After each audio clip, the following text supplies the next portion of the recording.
Wonderful. Okay, welcome. So today, this lesson may be a bit challenging for some of us, okay? And we're just going to dedicate our whole lesson to exercise 3C. And the reason it's challenging is because we're using some new terminology, all right? We're using some new language that we haven't used before.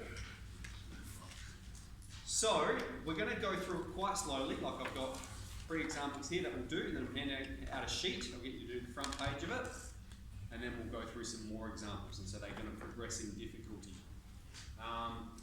So this is what we're doing when we're talking about domain and range. We're talking about the possible values that x can take. That's what domain means.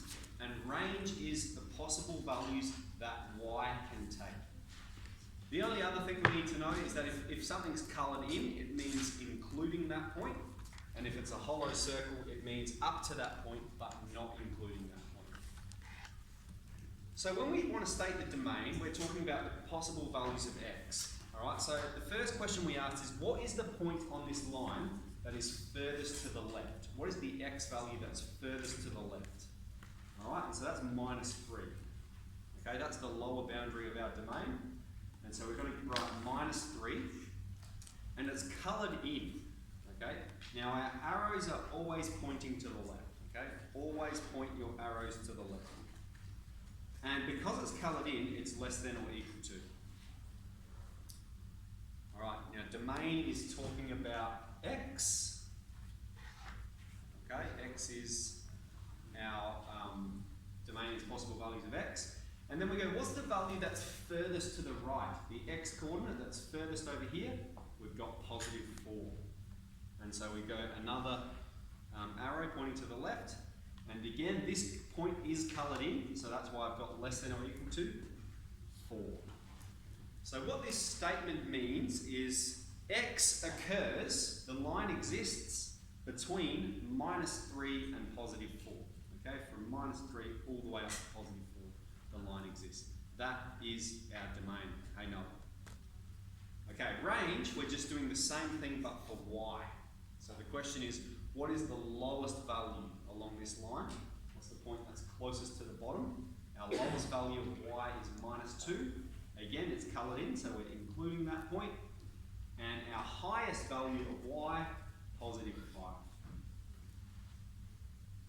Excellent. Okay, so there are our 2 statements. We've got the domain, this one, and the range, this one here. Okay, Seb? Noah, thank you. Let's move on to the next one. Now, when that seemed pretty intuitive because it was a straight line. Noah, that's enough, thank you. That was pretty intuitive because it was a straight line here. This is going to be a little bit different, okay, particularly when we're talking about the range.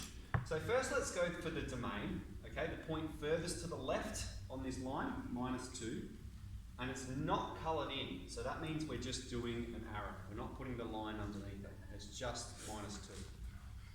Okay, domain, we're talking about x, and then the point furthest to the right, we're just doing an arrow again, because it's not coloured in. The point furthest to the right is 3. Okay, range. Range is possible values of y. So we're not moving from left to right. We're not going to automatically assume this point. We go, what is the point that is closest to the bottom? Okay, along this graph here, what is the point that's closest to the bottom? The lowest y value is -4. Okay, this is important. The lowest y value is -4. So that's what we're starting with. That's our lowest boundary for y. And it's not included, so we're just doing the less than. And the highest value for y is +5. Okay, so see how those were different. They're flipped around a different way, aren't they? Our domain was -2 to 3, but our range was from -4 to 5. So domain, we go left to right. Range, we go bottom to top. Okay? Let's move on to C. And one's a little bit tricky intentionally. What is the point that is furthest to the left?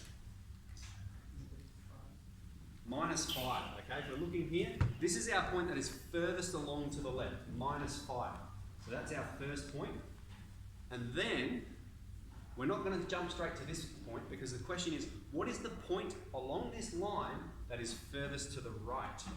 And it's 4, okay? It's not this minus 3, that's not the point furthest to the right. It's not here either, it's at this point here, 4. So minus 5 is included. And if it's ambiguous, like here we're not sure if it's touching 4, if it gets really close to 4 and doesn't quite touch it, we're just going to assume that it's included. Okay, so if in doubt, just assume that it's including that value. So x goes all the way from minus 5 to 4, and that includes this segment of it as well, because that exists between minus 5 and 4. Then for the range, okay, the lowest possible value of y is, that should say minus 1, because it's in the negative region. The lowest possible value of y is minus 1, and that is included, it's coloured in.